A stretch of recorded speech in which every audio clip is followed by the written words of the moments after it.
inspiration for Nanki?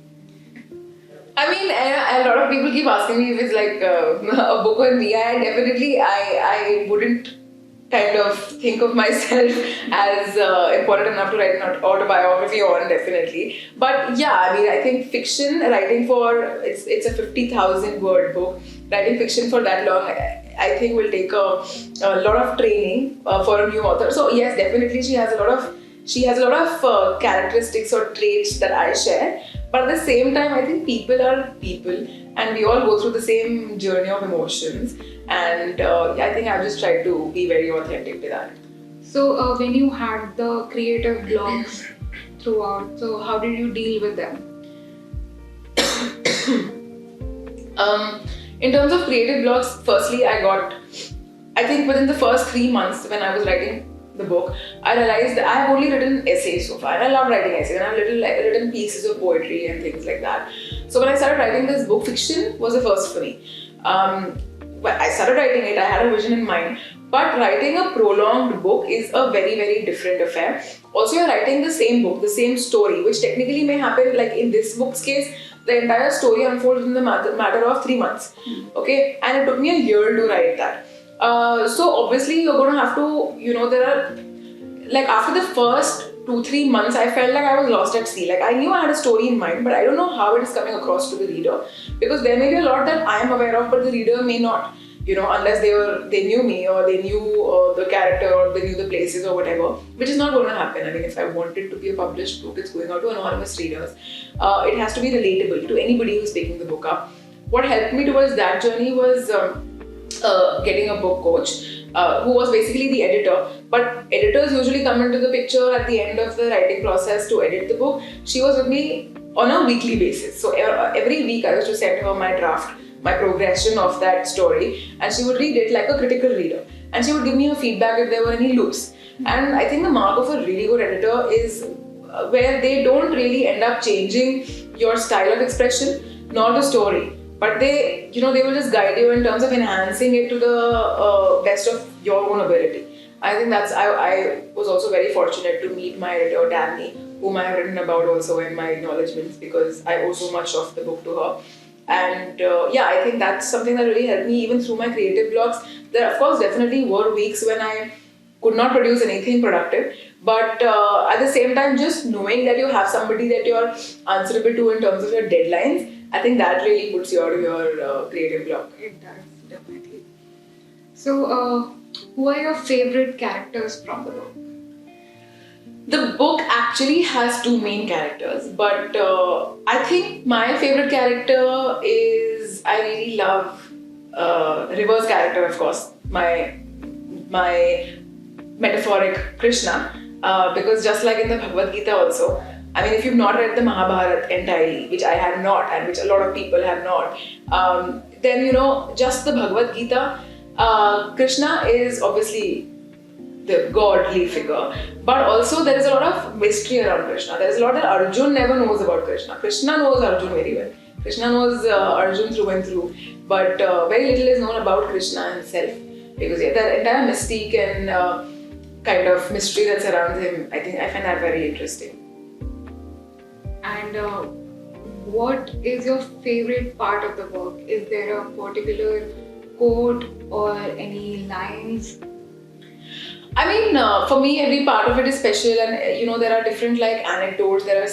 There are individual little subplots and all of that which keep happening through the book. But the feedback that I have gotten, I think there is this point where Nanki Mehta, who's the protagonist, she's looking at all different parts of her body, and she's wondering where in those parts of her body does she reside.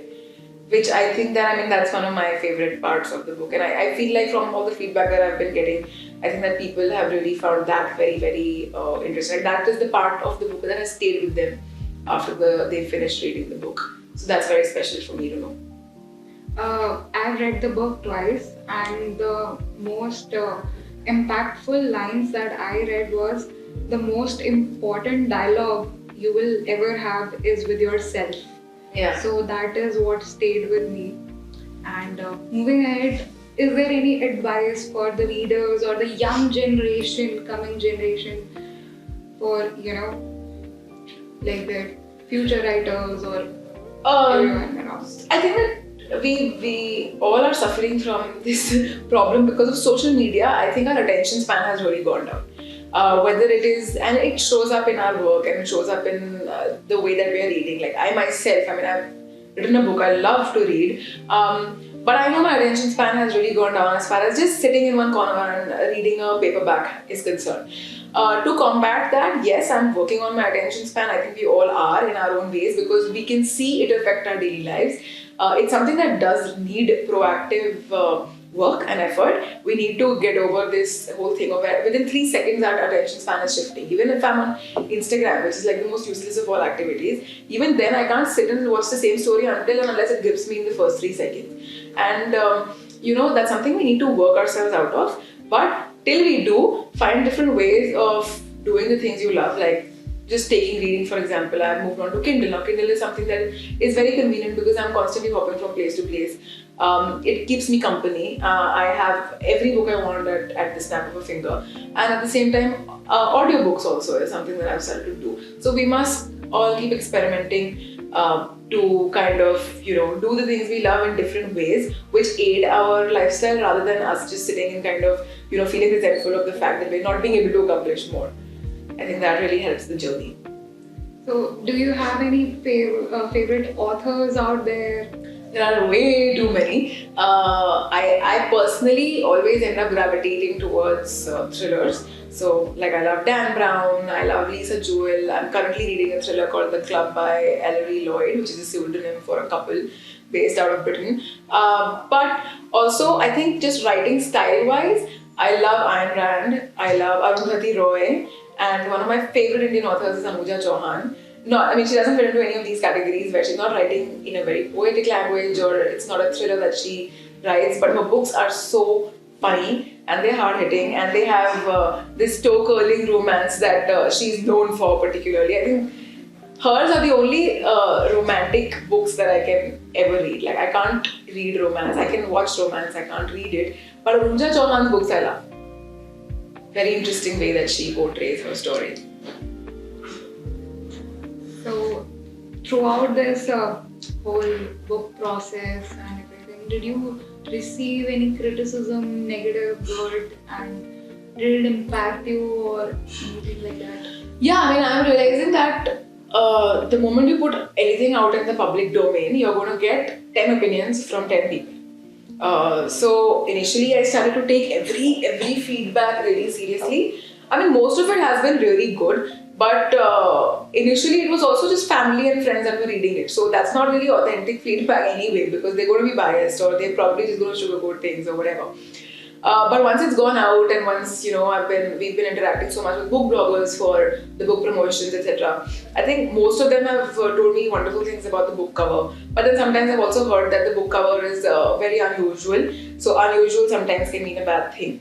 Or sometimes I've heard that in this book we've tried to portray the dialogue between Krishna and Arjun or Nanki and River in chat format, which is how everybody right now communicates. It's on Instagram, DMs or WhatsApp. So we've tried to give it that format of a chat. Sometimes some people have told me that can be a bit confusing. So I had almost started to wonder if I should change these things, but then I realized that, let the flaws remain.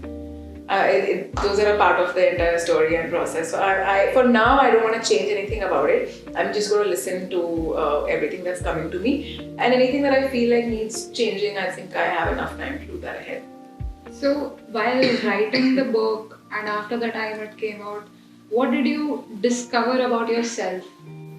I think more than about myself, I'm realizing a lot more about the writing industry particularly.